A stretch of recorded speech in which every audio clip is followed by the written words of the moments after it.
been to see A Star Is Born. Not entirely sure how I feel about it. Definitely wasn't blown away, but at the same time it wasn't terrible. I mean, to paint the picture, I'd already been to see Bohemian Rhapsody, the movie about Queen, and I went to see A Star Is Born straight after. So maybe there's an element that, you know, I'd had enough cinema for the day. I also had popcorn, and sometimes popcorn kind of does my head in, and there weren't really enough noisy bits for me to just get the popcorn eaten. I don't like to eat the popcorn while the film's quiet, because it's quite disruptive and rude, I think, to the rest of the audience, hearing somebody else's popcorn rustling. So, you know, maybe I was distracted by the fact that I had this popcorn on my lap for like the first hour and a half. But no, I especially given that all I'd heard about this film was how amazing it was, maybe it was one of those where my expectations were too high. So, I mean, it's like the 19th of December today. The movie's been out for like a couple of months. So I'm late in going to see it. And like I say, I had heard a lot of reviews, a lot of positivity from particularly Mark Kermode. That's the film review guy that I've always listened to. Now, as you know, and like I say, he absolutely raved about it. And I'm a huge Bradley Cooper fan. Absolutely worship the guy. Him and Tom Hardy, I think they're the best two male actors by a mile. They're both brilliant. So I love Bradley Cooper. It's his first directed film that he directed himself, and it was a masterpiece in the sense that it was a brilliantly made and executed movie. But I think it's a story. The storyline just didn't do it for me. I'm also, well, in terms of the storyline, how would I describe it? A kind of chick flick rom-com, but without the comedy. So basically a romantic drama. Very much romantic element to it.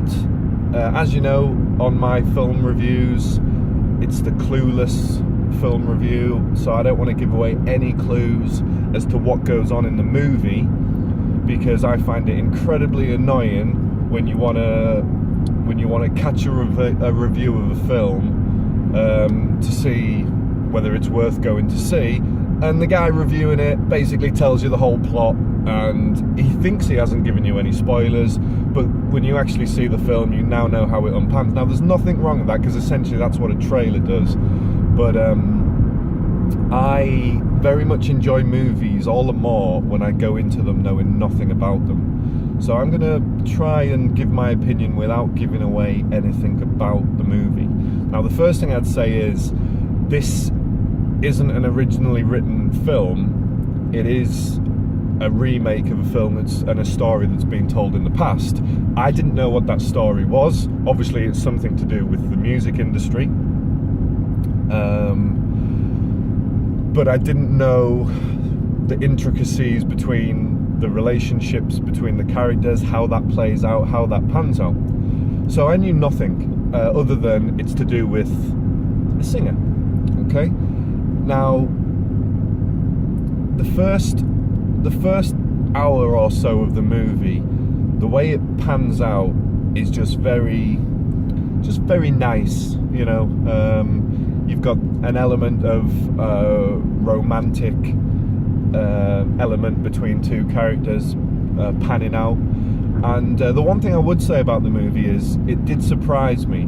The way the movie panned out, I don't know what I was expecting, but it surprised me in many elements. It surprised me quite early on, the way things were panning out, and then it surprised me pleasantly towards the end, and then at the very end again, you know, I was surprised again. Didn't know anything. So the surprises were good.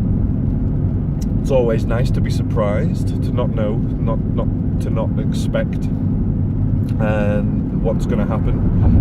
But I wouldn't necessarily say that the movie, you know, knocked my socks off or blew me away, because for a lot of it, it was just like a nice, pleasant story. So for a date movie, I imagine it'd be great if you're there with your woman, or if you're a lady listener, then take your boyfriend along, or your partner, whatever. I could imagine that'd be quite enjoyable. If you're in that lovey-dovey situation yourself, or if you're a singer yourself, or if you'd like to be a singer, or if you'd like to be in a band, I can imagine it would appeal to you very much.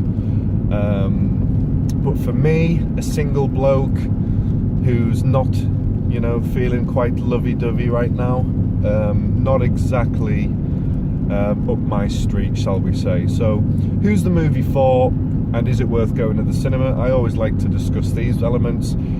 It's probably not for you if you're like me and you're a single bloke who despises the film, the TV program X Factor. That's another thing. If you like X Factor, maybe this would be up your street. I don't know, because I absolutely despise X Factor. But I can imagine if you like X Factor, this could well be a movie made for you. But if, like me, you hate X Factor and you're not particularly into romantic films, then yeah, this is probably one that you're not going to be too bothered about seeing. But then again, Bradley Cooper is a legend. Love him. He's great in this. And Lady Gaga as well. I absolutely love Lady Gaga. Not that I follow her music much, but she's very much reminds me of somebody. So I like her as an entertainer and a character. And Lady Gaga is pretty darn good. She if you didn't know it was Lady Gaga, you wouldn't know she wasn't a proper professional actor. She was good, not absolutely blow you away, Nobel Prize, whatever, Oscar should I say, kind of performance, but very, very convincing as an actress. She was really good. So fair play to her. But the storyline just didn't quite do it for me. But if you know the Star is Born storyline, I guess you'll know if this is for you or not. And in which case, you're probably not particularly interested in this review because you already know. So, is it worth going to the cinema to see? For me, this is an easy one. Absolutely no. £10, if there's two of you, that's 20 quid. Nah, not for me. I'd probably take a punt on, even though Mary Poppins isn't out yet, I'd probably take a punt on that being more suitable to your typical couple. But it's perfectly fine to watch this movie at home on DVD. The reason being, it's there's no spectacular